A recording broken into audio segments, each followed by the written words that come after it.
that's going on with YouTube right now with Daily Motion. I'm going to be doing more videos on there to see how the ad revenue does over there. I'm probably not going to be eliminating any videos whatsoever on YouTube, so nothing is going to change on YouTube, but I am going to be doing bonus videos on Daily Motion as well as the ones for patrons. A patron video will be up later for you guys, but please go to dailymotion.com/Joe Cronin and follow me on Dailymotion. That's dailymotion.com/Joe Cronin. What's up, wrestling fans? And we are going to get right into it. I got Jake DeMarco and Devious Dave Rose here with me. How are you guys doing? Saturday. Hopefully you're losers like us and you have no plans and you're just sitting at home jerking yourself off. Mauro Ranallo is sitting at home jerking himself off because who knows what? Mental stuff, depression, bullied by JBL. We don't know. I reached out to JBL the other day. Obviously, he answered a bunch. Those tweets blew up all over the internet. He's denying the stuff. Justin Roberts' book tells a different story, though. It's fucking crazy. You guys don't have to reach out to Justin Roberts anymore. I have been in contact with Justin. I met him at WrestleCon, and we're going to try to get him on the show next week. Jake, what do you got on Mauro Ranallo? First off, I mean, he's been silent on Twitter for quite a while now, which we've already, covered heavily. But then he went ahead and recently tweeted something along the lines of, the truth will, come out eventually. He also removed every bit of, anything to do with WWE at all from his Twitter, from his entire time that he's been, part of the WWE. So any tweet at all to do with WWE is completely gone. Now, we know that he's still under contract with WWE, but as far as, the details surrounding, if he's still employed or not, everything kind of, is just, odd right now. We don't know. He's under contract, and the exact tweet that he sent out was in reply to JBL's tweet. He said, 3 things cannot be hidden: the sun, the moon, and the truth, which is a quote from Buddha. So, I mean, we've got different allegations and people coming forward. 5 of JBL's alleged bullying incidents is being reported by Sportskeeda. I spoke before about the incident with the blue meanie. Things like this. Everything's coming to light. And, Justin Roberts and others talking about how Vince, kind of encourages JBL's antics. Rene Dupree was another one that was miserable at work. He came forward saying, he and Matt Striker were both being bullied backstage by JBL. That's one of the reasons why Rene left the company. I can't imagine Matt Striker being bullied by anybody. He would whoop somebody's ass, I feel like, but that's funny. But maybe old, new Matt Striker. Yeah, I mean, wow. There was a while ago where The Miz has publicly spoken about JBL was ruthless to him. Yeah. And he also recounts instances of having to use the public restroom during a show, and he was banned from the actual locker room by old-timers like JBL. He worked hard to get let back in. JBL has different, basically shoot videos on YouTube about being a bully and how it's just, it's part of his character. And Joey Styles knocked JBL out while being bullied at one point. He's talking about with him in the situation with Rob Van Dam. So Joey Styles knocked out JBL. Yeah, that's also being reported on Sportskeeda here. That's unbelievable. I heard that story as well, actually, to be honest. Wow. Yeah, it says Joey Styles was not one to take the hazing, and the stories say that he knocked JBL out in front of the whole locker room. At this point, JBL never messed with, Joey Styles again. Damn. But something happened between Joey Styles and Rob Van Dam and JBL, and the 3 of them, and it turned into this whole big confrontation. But I mean, there's just a lot of history here, a lot of people coming forward. I mean, that's just 5 incidents that I've mentioned right here and now. Yeah. But I mean, there's even more. Dave Meltzer said he was contacted by up to a dozen, air quotes, Justin Roberts, so different people that say they have the same type of incidents with JBL. Yeah. And that he's essentially a protected figure. Vince McMahon covers for him because they're so close, So it's a very awkward situation. WWE being so anti-bullying with their Be a Star campaign, all of this coming to light. It couldn't be any more Contradictionary. Contradictional. That's not a word. It's just, and then, I'll and be then in you Bermuda. have JBL speaking. He replied to you on Twitter directly, saying that all this is nonsense. But with Mauro deleting everything WWE related off his Twitter, every mention of the word or any time, during his time at WWE is gone. It just, kind of, it's hard not to believe him. It's hard not to believe the rumors that we've heard. So the problem isn't that there's nothing concrete. It's not just on-air issues. People are saying, someone addressed to me earlier, oh, well, I didn't hear him bully, Mauro on air. Well, it wasn't just on air that we're discussing here. It's in the back that it's being reported by several outlets, so. Yeah. I want to, Dave, what do you think about all this? What do you think about this whole situation? Well, I shared my thoughts the other day about my suspicions about JBL. And again, there's nothing direct to be able to prove to this, but there's too much circumstantial evidence that seems to stack against JBL, especially with the hazing and the attitude that he supposedly has in the backstage. And what bothers me is if that's the reason why someone as talented as Mauro Ranallo had to cut ties, because again, they've got a very, very strenuous schedule. All of them, even the announcers and stuff. They've got to move from city to city. They've got to take care of the transportation a lot of the time. There's a lot of stress that's put on top of them. They've got families at home that they've got to worry about, and that they're not seeing their kids growing up. Why? Because they're trying to support them. And it just really aggravates me to know that someone, again, of the quality of Mauro Ranallo, who brought such a fresh injection of energy into a product that so needed it, that because of one piece of shit asshole, they decide, oh, well, you know what, we're going to let him go sort of thing, or we're not going to take out, again, finally take action against this person who has way too much evidence against them. I mean, a lot of people have been tweeting me agreeing with what I've been saying, basically, that JBL should be fired, that what the hell is he there for, and what is he adding? I mean, quite honestly, I find him aggravating when I listen to him. And more importantly, I think that he doesn't find the value in the product that I would want. I want him to be commentating about what's going on in the ring, not squabbling with the fucking announcers and stuff.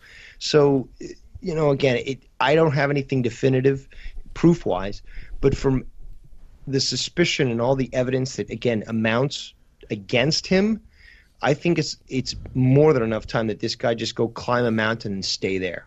Don't come back to WWE. I can tell you something about JBL and Mauro right off the bat that forget what actually was happening or bullied or whatever.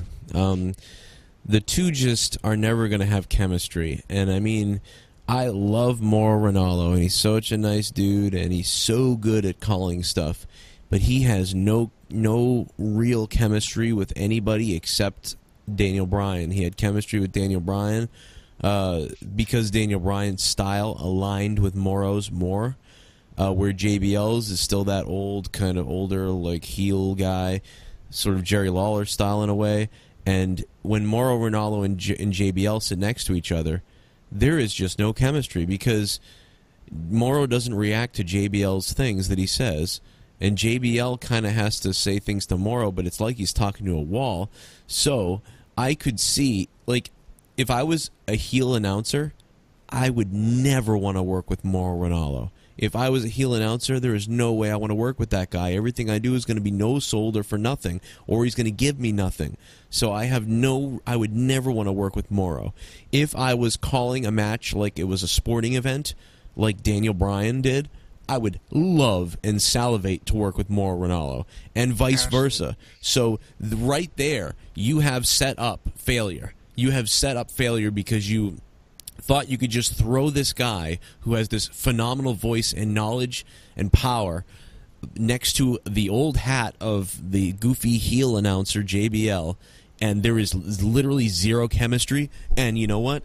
I don't blame either guy. to be honest. I mean, maybe JBL a little bit. People are kind of like sick of him in a way, but I still don't blame either one. They were set up to fail. That chemistry is never going to be there. It's not there. It's not their faults. It's just they don't. Mauro doesn't come outside of his bubble, and JBL is always roaming outside the bubble, and therefore there's no connection. So that would also cause hostility. And I could see JBL saying, well, I'm looking bad in this because Mauro gets to sound cool calling the match. And I'm sitting over here like, Jared, fucking do. And it doesn't matter because it makes no sense with what's going on. So if anyone's getting fired, JBL could have thought, well, it's going to be me. And remember, his show was already canceled on the network. And by the way, his show was awesome. His commentary at SmackDown is useless. And I'm not saying he's not talented again to JBL. I'm saying it's useless. But his show was awesome. Why the fuck is JBL's show canceled on the network when he did a great job interviewing people? This might be why. I mean, I don't know. Would you just come on, Road Dogg, come on the show and I'll bully you. I mean, I know he didn't bully the Road Dogg, but I mean, you know, so I don't know. I don't think he knows, but I think he's definitely would be a little insecure about it. He's mentioned it on Rosenberg's show, you know, when he's talking to Rosenberg, and I think. And maybe he is trying to be a little bit heel at times, so then like he's attacking the fans a little bit. And is that how he really feels? Is that how he I think that's in the Twitter response to me the other day. He threw out, "I'm playing a heel," so I think he was trying to say, "Listen, I'm even playing a heel when I'm talking to Rosenberg about the fans." Like, and everyone's like, "Oh, you disgusting piece of crap," and it's like, "Ha, he's got you because he's screwing around now." But it does sound like he's shooting though. It sounds like he's legit shooting, playing in the heel mode, but shooting on how he feels about the fans and the internet.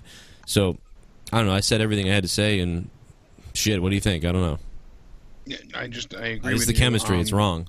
Yeah, exactly. And you know, it's hard to defend when there's so many outcries and so many, you know, basically, you know, stories, rumors, whatever you want to call it. I mean, there's actual evidence too, you know. So it's all conflicting reports, but it's out there. Like you said, why else would his show have been canceled? Things are coming to light, and I don't see it ending well. I mean, now ESPN is no longer going to be covering. Jonathan Coach said he's not going to be covering wrestling on ESPN anymore. You know, like. Why is that? I'm not really sure. I mean, I mean, who cared was anyway? Reading it before. I mean, who cared anyway? I mean, I don't know. Yeah. I was reading things before, and I saw fans go ahead and let us know, but you know, basically it said that he's no longer covering WWE. I'm not quite up to date on the reasons why, but he said he's dropping his WWE ESPN coverage following an exchange with Dave Meltzer on the Mauro Ranallo JBL story. So. Oh wait, so he's what? So Coach is stopping his coverage because of this story? Yeah, so Dave Meltzer said ESPN gets a chance after chance to show, you know, balls, but this will be another time they're showing castration tendencies. This is what Dave Meltzer said. And Coachman's defense was that ESPN does not cover rumors. Basically, Dave Meltzer felt like they weren't covering this because it was like an announcer brotherhood, like Coach was defending JBL. And Coach said, you know, we don't cover rumors, despite the fact that friends of Ranallo have spoken about these issues with JBL and Ranallo being off TV the last 4 weeks. It would be in their best interest to talk about rumors if they want to get ratings on ESPN. Yeah. But if they don't want to get ratings, then fucking get out of the kitchen. So it goes back and forth. You know, Coach says reporting on a topic and actual details of a story are two different things. Do you know how many this story? I think you meant to say times. You know how many times this story came up at Mania? Zero. And Meltzer says 0. It was a leading topic of conversation from people in the industry all weekend long. Has been for weeks, which is the truth because we all wondered why Mauro wasn't going to be there. And the first Twitter, you know, confirmation we got from Mauro not being there was him wishing all of his, you know, work brotherhood a great WrestleMania. So, and that was the only thing we heard from Mauro in like 2 weeks at that point. Yeah. And then Meltzer said, Coachman claims he's done covering WWE. Exactly how a media figure should react when a legit story involving a fellow announcer breaks. So, I mean, it just keeps going back and forth. You know, but Coachman's defending JBL and now says he's no longer going to be covering WWE because of Dave Meltzer. So, Yeah, I mean, that's hilarious, I guess. I mean, like, it's so weird and stupid, but I guess, okay. Yeah. Like, I mean, you know, of hilarious Dave, and I mean, stupid, I think well, I mean, Dave will appreciate this. Dave, before he does, Dave, wouldn't you think that that the dude should fucking, that ESPN should just cover wrestling like we do on YouTube and they would make a bunch of money? Yeah, I think, again, if they realized the market that was actually there, they probably could garner a lot of it and, yeah, make money doing it. Yeah.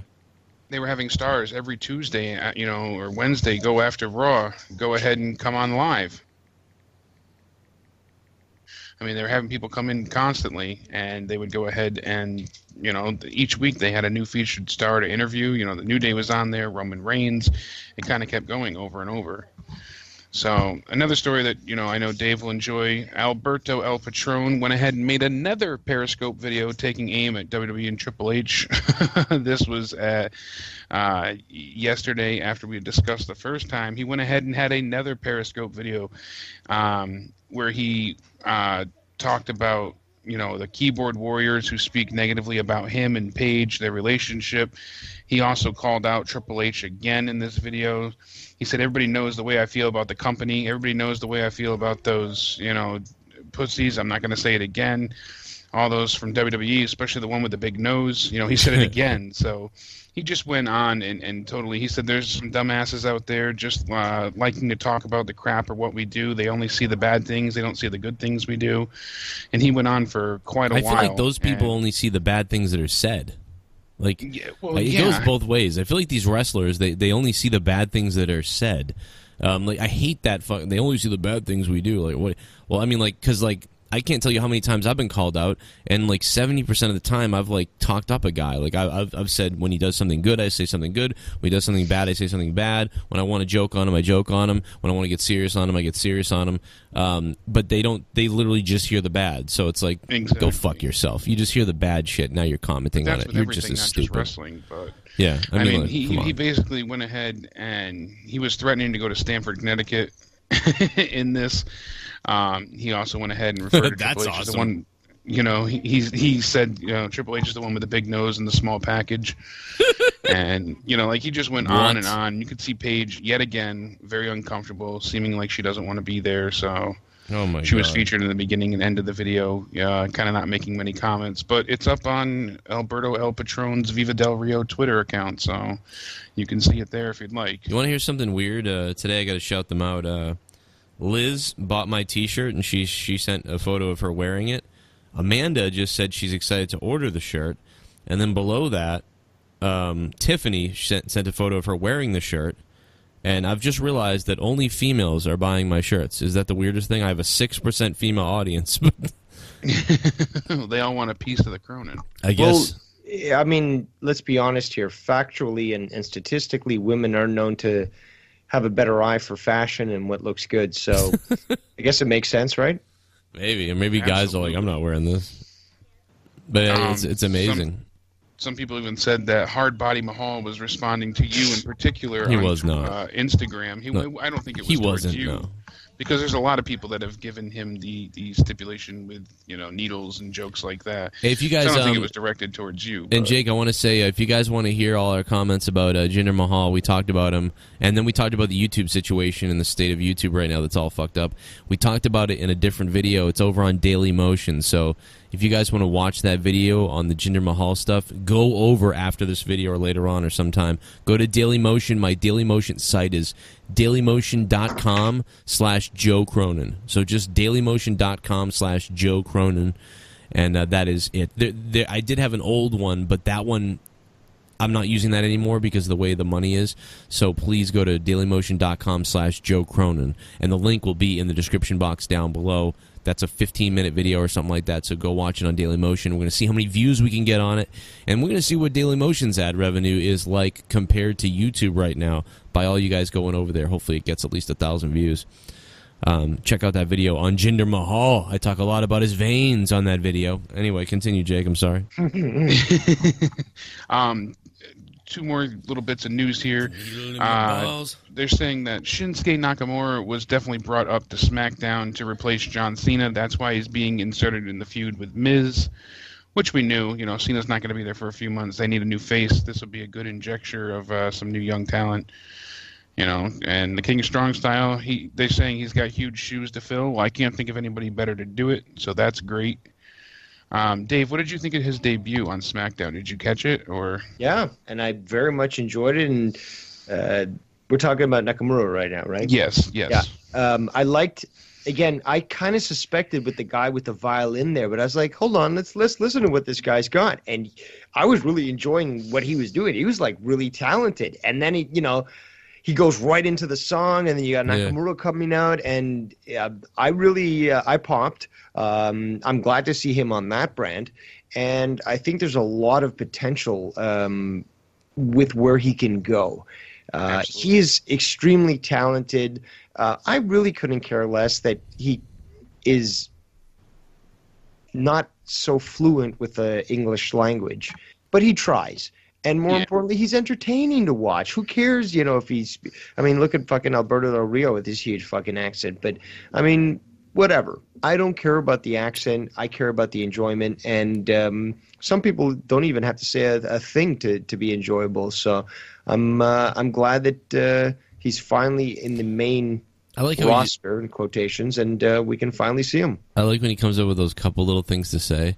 Like, I would love it if The Miz was cutting this big promo, and then, like, Shinsuke picked up the mic, and then he waited a little while, and then he just went, "Time to die." He doesn't need to say much. He's broken through that barrier before. Like that, but it might even be I could see that have a going. mouthpiece. Yeah. I could see that feud working.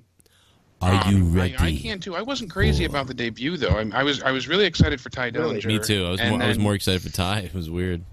I was too. Like I was happy to see Nakamura, and the way they did it was cool. The violin came out, and the whole entrance was great. But I liked that he interrupted the Miz, and then I didn't understand why the Miz and Maurice just disappeared. They just kind of trailed away. They're dressed up like Cena and Nikki, and then because what's going to happen next week is he'll be the guest on Miz TV, and like they'll yell at him a bunch, and he'll just sit there and not talk.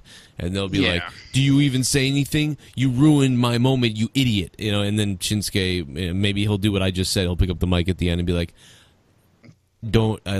enough talk.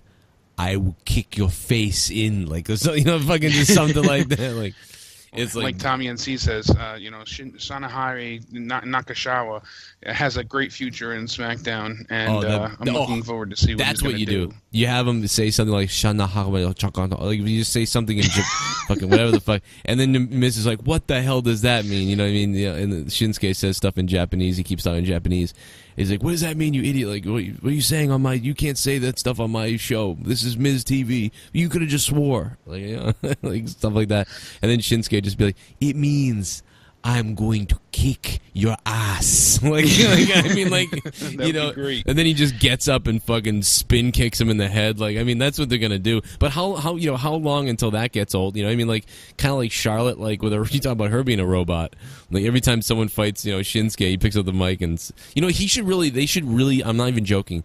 They should develop something that he says like he says 3 different catchphrases, and one's like a positive, like a fun thing. The second one is like when he wants to fight somebody, and it's like that serious. Dude, that could be on T-shirts everywhere. I mean, I know Strong Style is and stuff like that, but he should just be saying something that's like, it's ass kicking time. It's just something like that, and those people would just freak out, dude. I mean, I'm telling you, not that, something not as cheesy, but something like real legit, where it's like, he needs it's morphin' time kind of catchphrase. That's what he should be. I would take him laughing at Miz saying, "Haha, you're funny," and then just beating the shit out of him. That works too. I think he's better when he says less. So. Yeah, I don't want him to say much. I just want to say your ass dead.